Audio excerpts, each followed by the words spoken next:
Good morning, Team Alabama. Please join me in reading in the Hunger Games on page 19, page 247.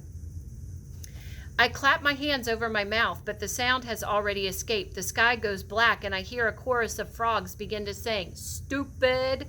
I tell myself, what a stupid thing to do. I wait, frozen, for the woods to come alive and with assailants. Then I remember there's almost no one left. PETA, who's been wounded, is now my ally. Whatsoever doubts I've had about him dissipate or lessen. Because if either of us took the other's life now, we'd be pariahs when we return to District 12. In fact, I know if I was watching, I'd loathe or hate any tribute who didn't immediately ally with their district partner. Besides, it just makes sense to protect each other, and in my case, being one of the star-crossed lovers from District 12 is an absolute requirement if I want any more help from sympathetic sponsors.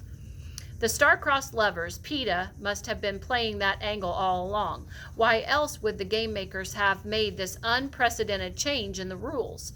For two tributes to have a shot at winning our romance must be so popular with the audience that condemning it would jeopardize the success of the games. No thanks to me. All I've done is managed not to kill PETA, but whatever he's done in the arena, he must have the audience convinced it was to keep me alive. Shaking his head to keep me from running to the cornucopia, fighting Cato to let me escape, even hooking up with the careers must have been a move to protect me. PETA, it turns out, has never been a danger to me. The thought makes me smile. I drop my hands and hold my face up to the moonlight so the cameras can be sure to catch it. So, who is there left to be afraid of? Foxface, the boy tribute from her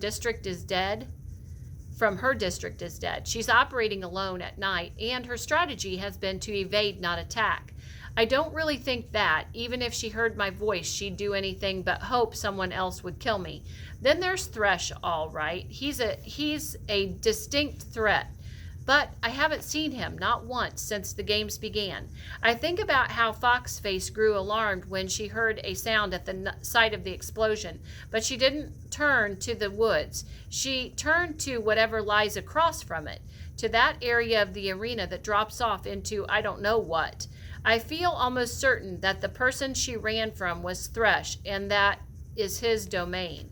He'd never have heard me from there, and even if he did, I'm up too high for someone his size to reach. So that leaves Cato and the girl from District 2, who are now surely celebrating the new rule. They're the only ones left who benefit from it besides PETA and myself. Do I run from them now, on the chance that they heard me call PETA's name? No, I think. Let them come. Let them come with their night vision glasses and their heavy, branch-breaking bodies, right into the range of my arrows. But I know they won't. If they didn't come in daylight to my fire, they won't risk what could be another trap at night. When they come, it will be on their own terms, not because I've let them know my whereabouts. Stay put and get some sleep, Katniss, I instruct myself, although I wish I could start tracking PETA now. Tomorrow, you'll find him. I do sleep, but in the morning I'm extra cautious, thinking that while the careers might hesitate to attack me in a tree, they're completely capable of setting an ambush for me. I make sure to fully prepare myself for the day, eating a big breakfast, securing my pack, readying my weapons before I descend, but all seems peaceful and undisturbed on the ground. Today I'll have to be scrupulously careful. The careers will know that I'm trying to locate PETA. They may well want to wait until I do before they move in. If he's as badly wounded as Cato thinks, I'll be in the position of having to defend us both without any assistance. But if he's that incapacitated, how has he managed to stay alive? And how on earth will I find him? I tried to think of anything PETA ever said that might give me an indication as to where he's hiding out, but nothing rings a bell. So I go back to the last moment that I saw him sparkling in the sunlight, yelling at me to run, and then Cato appeared, his sword drawn. And after I was gone, he wounded PETA, But how did PETA get away? Maybe he'd held out better against the tracker jacker poison than Cato. Maybe that was the variable that allowed him to escape. But he'd been stung too. So how far could he have gone, stabbed and filled with venom? And how has he stayed alive all these days since? If the wound and the stingers haven't killed him, surely thirst would have taken him by now. And that's when I got my first clue to his whereabouts. He couldn't have survived without water. I know that from my first few days here. He must be hidden somewhere near a source. There's the lake, but I find that an unlikely option since it's so close to the career's base camp. A few spring-fed pools, but you'd really be a sitting duck at one of those, and the stream, the one that leads from the camp Ruth and I made all the way down near the lake and beyond. If he stuck to the stream, he could change his location and always be near water. He could walk in the current and erase any tracks. He might even be able to get a fish or two. Well, it's a place to start anyway. To confuse my enemies' minds, I start to fire with plenty of green wood. Even if they think it's a ruse, I hope they'll decide I'm hidden somewhere near it. While in reality, I'll be tracking PETA.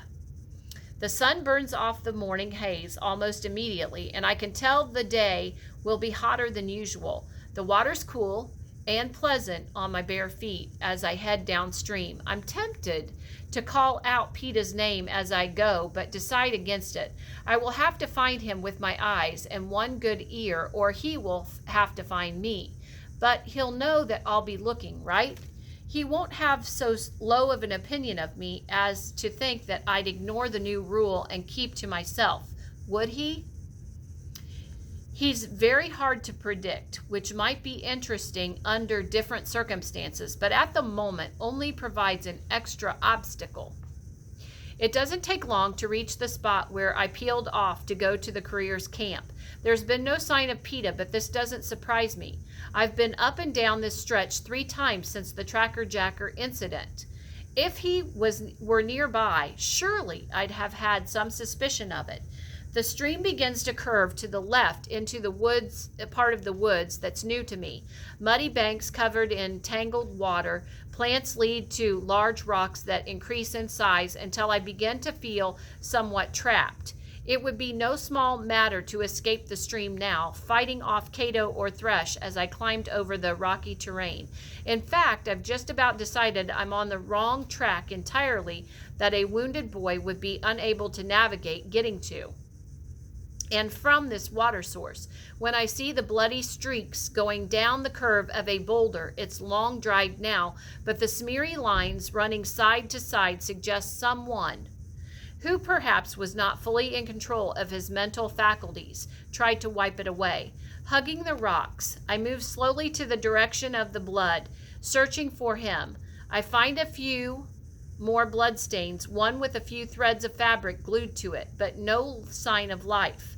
I break down and say his name in a hushed voice. PETA! PETA! Then a mockingjay lands on a scruffy tree and begins to mimic my tones, so I stop. Mimic meaning copy. I give up and climb back down to the stream thinking, he must have moved on somewhere further down. My foot has just broken the surface of the water when I hear a voice. You here to finish me off, sweetheart? Okay, we're going to stop there for today. Please go ahead and add to your facts, and we will continue tomorrow. Thank you.